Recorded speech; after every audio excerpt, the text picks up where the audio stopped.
Hello everyone. तो आज की वीडियो में हम गॉस फॉरवर्ड इंटरपोलेशन मेथड पढ़ेंगे।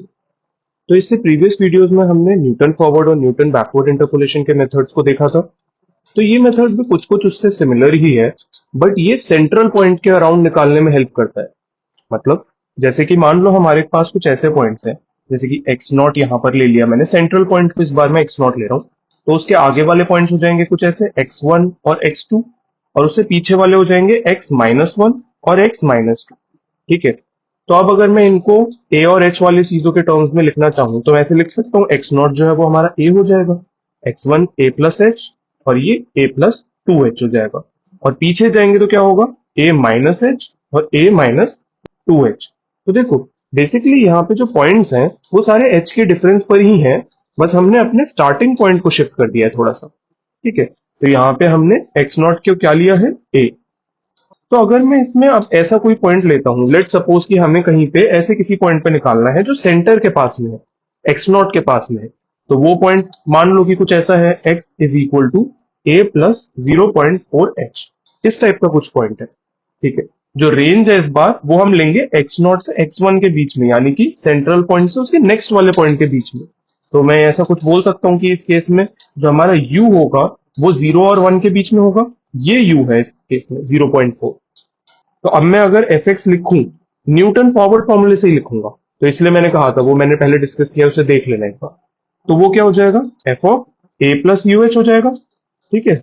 जो कि कितना हो जाता था हमारा, F of A plus U C one del F A plus U C two del square F A plus U C three del cube F A and so on. ठीक है। ऐसे करके ये इनफाइनाइट सीरीज बन जाती थी।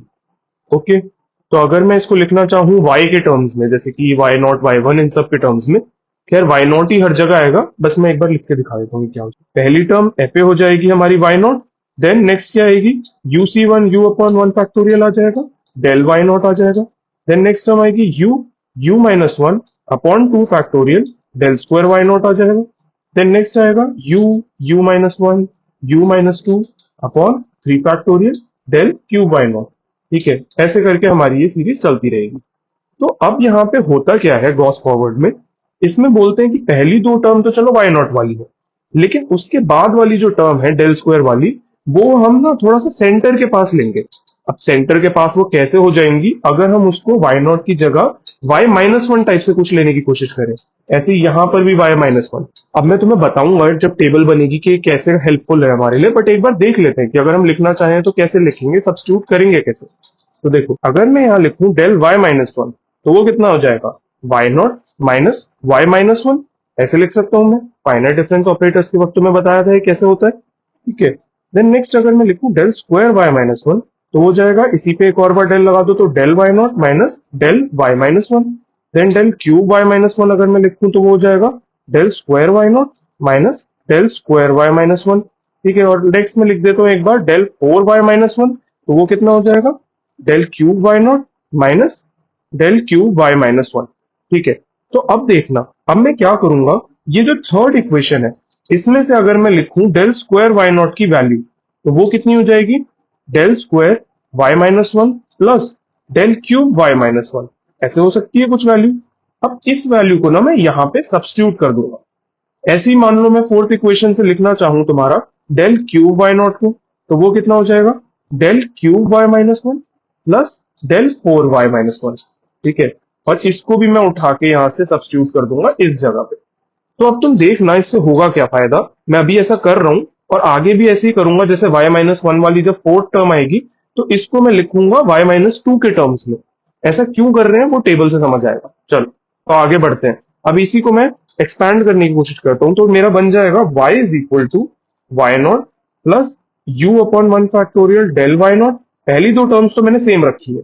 Then next term आएगी you minus one upon two factorial, और यहां पे आ जाएगा तुम्हारा del square Y minus one plus del cube Y minus one. ठीक है। ये मैंने किसकी जगह पे लिखा है, डेल स्क्वायर वाई नॉट की जगह पे। देन नेक्स्ट टर्म मेरी क्या आएगी, you minus one you minus two upon three factorial, और यहां पे क्या आ जाएगा, del cube Y minus one plus del power four Y minus one. ऐसे लिख सकता हूं मैं कुछ। देन अब मैं आगे की टर्म्स नहीं लिख रहा अभी, बट तुम समझ जाओगे पैटर्न क्या फॉलो करना है। तो ये मेरा बन जाएगा, अगर मैं इसको थोड़ा और अच्छे से लिखूं तो y not plus u upon 1 factorial del y not plus, अब देखना यहाँ पे मैं क्या करूंगा, इस बार मैं डेल स्क्वायर y माइनस वाली टर्म को अलग कर लूंगा, y माइनस वन वाली टर्म को। तो यहाँ पे आ जाएगा u minus one upon 2 factorial del square y minus one, ये तो अलग हो गई। अब जो बची हुई टर्म थी उसको मैं जोड़ दूंगा नेक्स्ट टर्म के साथ। तो मेरे पास क्या बनेगा, देखो कुछ कॉमन आएंगी कुछ चीजें। तो अगर तुम देखो तो u minus one upon 2 factorial यहां से भी कॉमन आ सकता है, और इसमें से अगर मैं 3 छोड़ दूं यहाँ पे 2 फैक्टोरियल कॉमन ले लूं तो इतना आ जाएगा। ठीक है, तो जो चीज बचेगी वो क्या बचेगी, पहले मैं जो कॉमन आ रही है वो लिख देता हूँ। तो वो आएगी u minus one upon 2 factorial और del cube y minus one, इतना तो कॉमन ही आ गया। देन जो बचा है उसके अलावा वो क्या है, 1 आएगा लेफ्ट साइड से तो, और राइट वाली टर्म में से आ जाएगा u minus two upon three, है ना, ऐसे कुछ आ जाएगा। तो अगर मैं इसको लिखना चाहूं तो ये क्या हो जाएगा, देखो 3 का मैं डिनोमिनेटर कॉमन ले लूंगा तो आ जाएगा 3 प्लस यू माइनस टू, जो कि आ जाएगा u plus one divided by three, है ना। और अगर मैं इस पूरी टर्म को फिर लिख दूं तो ये क्या आ जाएगी, u minus one u plus one del cube y minus one यहाँ पे आ जाएगा और डिवाइड बाई थ्री फैक्टोरियल तो आ ही जाएगा। ठीक है, तो ये जो 3 है ये यहाँ से 2 फैक्टोरियल के साथ मल्टीप्लाई हो जाएगा तो ये आ जाएगा। तो बस ये आ गया हमारा एक्सप्रेशन। तो देखो फिफ्थ टर्म हमारी क्या आ जाएगी इस केस में, तो u minus one u plus one u minus two upon 4 factorial, और यहाँ पे आ जाएगा डेल 4 y माइनस टू। ठीक है, मैं डेल 4 y माइनस वन की जगह पे y माइनस टू वाली टर्म्स का सब्स्टिट्यूशन करूंगा। तो डेल 4 y माइनस वन तुम्हारा हो क्या जाएगा वैसे, del 5 y minus two plus del 4 y minus two, ऐसी ही आएगी ना दो टर्म्स। ठीक है, तो ऐसे करके मैं लिख दूंगा।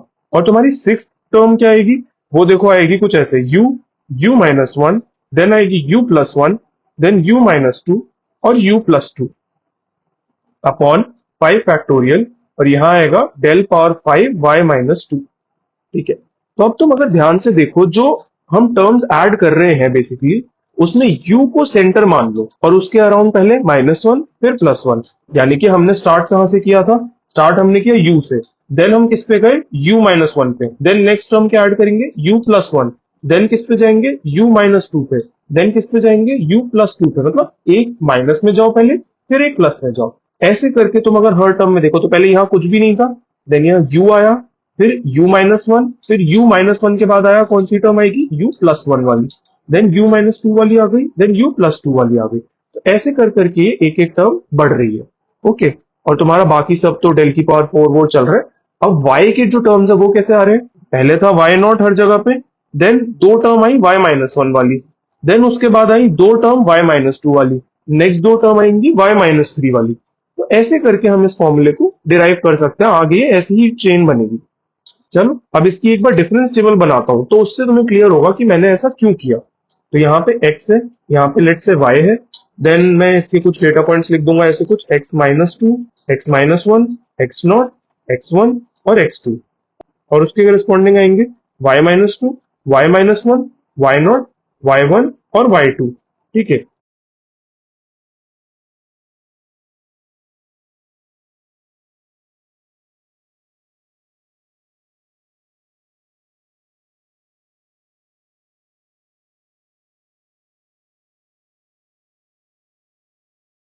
तो अगर इन दोनों के बीच में मैं कुछ टर्म लिखना चाहूँ तो y माइनस वन और y माइनस टू का डिफरेंस होगा वो, और वो क्या टर्म आ जाएगी मेरे पास, डेल y माइनस टू, है ना। ऐसे ही y not minus y one उन दोनों के बीच में लिखूंगा तो आएगा del y minus one, then आएगा डेल y नॉट, फिर आएगा डेल y वन।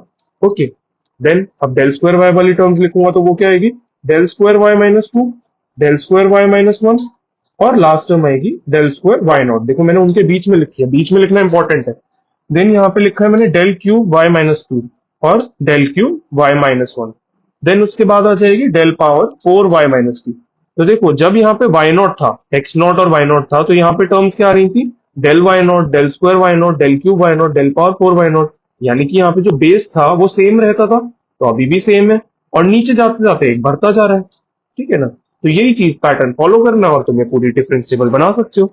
अब इसमें से हमारे काम की टर्म कौन सी है, तो देखो सबसे पहले अगर दो टर्म जो थी हमारी वो नॉट वाली थी, जीरो वाली, तो वो कौन सी टर्म्स हो गई, सबसे पहली टर्म हो गई y नॉट और डेल y नॉट। तो बेसिकली हमें ऐसे मूव करना है। ठीक है, नेक्स्ट हमें ऊपर मूव करना है, -1 वाली टर्म थी हमारे काम की, देन उसके बाद हमारी फिर -1 वाली थी, देन -2 वाली थी। बेसिकली ये पैटर्न फॉलो होगा तुम्हारा, जिगजैग पैटर्न। आगे से शुरू करके इसमें जिगजैग चलना है तुम्हें, ठीक है। पहले 2 वाई नॉट, फिर 2 -1, फिर 2 -2, फिर 2 -3, ऐसे चलता जाएगा, ठीक है। अब एग्जाम्पल भी ले लेते हैं, उससे और अच्छे से समझ आ जाएगा। तो एग्जाम्पल हम क्या लेंगे, लेट्स से कि हम वही पुराना वाला एग्जाम्पल ले रहे हैं जिसमें हमारी एक्स की जो वैल्यूज थी वो कुछ ऐसे थी, 20, 25, 30, 35 और 40, ठीक है। और वाई की वैल्यूज क्या थी, 72, 90, 125, 179 और 245, ठीक है। हमारे डेल वाई की वैल्यूज क्या हो जाएंगी इसके अकॉर्डिंग, देखो पहली वैल्यू क्या आएगी, 90 माइनस 72, वाई -1 माइनस वाई -2, तो यहां पे आ जाएगा 18। देन नेक्स्ट आएगा मेरा 125 माइनस 90, जो कि आएगा 35। देन यहाँ आएगा 54 और लास्ट में आएगा 66। बेसिकली नीचे वाली टर्म में से ऊपर वाली को माइनस करना है और उनके बीच में लिख देना है। देन नेक्स्ट में क्या आ जाएगा मेरा, डेल स्क्वायर वाई, वो कितना हो जाएगा, 17, देन 19 और 12। देन डेल क्यूब वाई में क्या आएगा मेरा, 2 और -7, और डेल पावर 4 वाई में क्या आएगा फाइनली मेरा, -9, ठीक है। तो ऐसे करके मैंने ये पूरी डिफरेंस टेबल बना दी। इसे तुम फॉरवर्ड कह लो, बैकवर्ड कह लो, सेंट्रल डिफरेंस टेबल सारी सेम है। सबसे पहले हमें किसकी जरूरत पड़ेगी, 125 की। देन नेक्स्ट हम किस पे जाएंगे, 54 पे, देन नेक्स्ट 19 पे, then next -7, then next -9। Zigzag जा रहे हैं ना, पहले नीचे जाएंगे फिर हम जिगजैग जिगजैग चलते जाएंगे। तो देखो हम ना हमेशा सेंटर के अराउंड ही घूम रहे हैं, ये है इस फॉर्मूले का फायदा। अगर हम ऐसे नहीं करते तो गॉस फॉरवर्ड में क्या होता था, हम ऊपर से नीचे चलते चले जाते थे, मतलब एक्चुअली ये टर्म्स होती थी, तो हम ऐसे चलते चले जाते थे। तो अब अगर तुम ऐसे देखो तो हम हर बार अगर सेंटर से चालू करें तो हम ज्यादा आगे जा ही नहीं पाएंगे, हम तो 3 टर्म के बाद ही खत्म हो जाएंगे। तो इसलिए हमें जिगजैग चलना पड़ रहा है, ओके। तो चलो अब एक काम करते हैं, इसमें लिखना चालू करते हैं। लेट सपोज कि हमें x इज इक्वल टू 32 पे निकालना है। अब मैंने 32 ही क्यों लिया, क्योंकि वो 30 और 35 के बीच में लाई करता है। हमारी कंडीशन भी तो यही है ना कि हमें ऐसा पॉइंट लेना है जो सेंट्रल पॉइंट और उसके नेक्स्ट वाले के बीच में लाई करता हो, ठीक है। अब हमें 32 पे वैल्यू निकालनी है फंक्शन की। तो देखो अब क्या करेंगे, यहाँ पे 32 तो x है हमारा, और h जो है डिफरेंस वो कितना है सबके बीच में, होता अभी भी 5 का ही है। और a जो है वो हमारा स्टार्टिंग पॉइंट है, यानी कि x नॉट है, वो कितना है, 30 है इस बार सेंट्रल पॉइंट। और u जो है वो हमारा कितना हो जाएगा फिर, x माइनस ए अपॉन एच, वही हो जाएगा क्योंकि हमारा x जो है वो a प्लस यू एच होता है। देन यहाँ पे कितना आ जाएगा, 32 माइनस 30 अपॉन 5, जो कि कितना आ जाएगा u, 0.4। अब तुम अगर ध्यान से देखो तो 0.4 जो है वो हमारा 0 और 1 के बीच में लाई कर रहा है, तो हमारी कंडीशन सेटिस्फाई हो रही है कि u 0 और 1 के बीच में लाई करना चाहिए।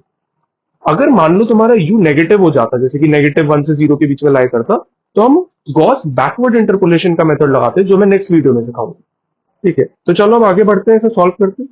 तो यहाँ पे देखो y जो है वो कितना हो जाएगा, y not plus u upon 1 factorial del y not plus u minus 1 upon 2 factorial del square y minus 1।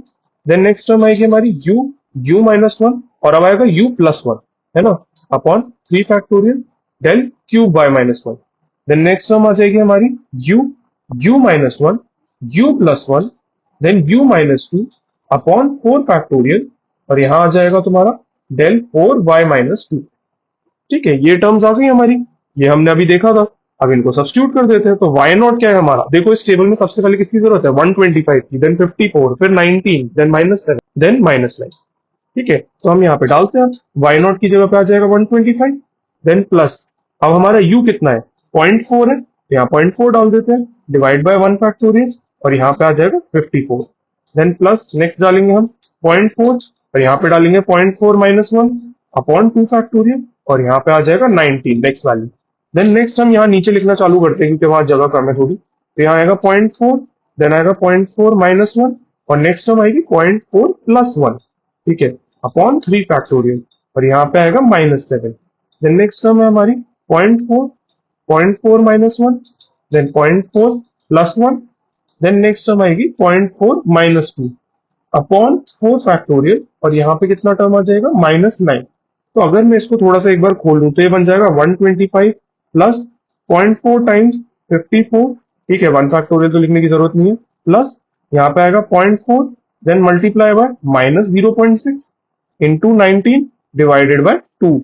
Then next term हमारी पास आएगी 0.4 times -0.6 times 1.4, divided by 3 factorial 6 हो जाएगा और यहाँ -7 आ जाएगा।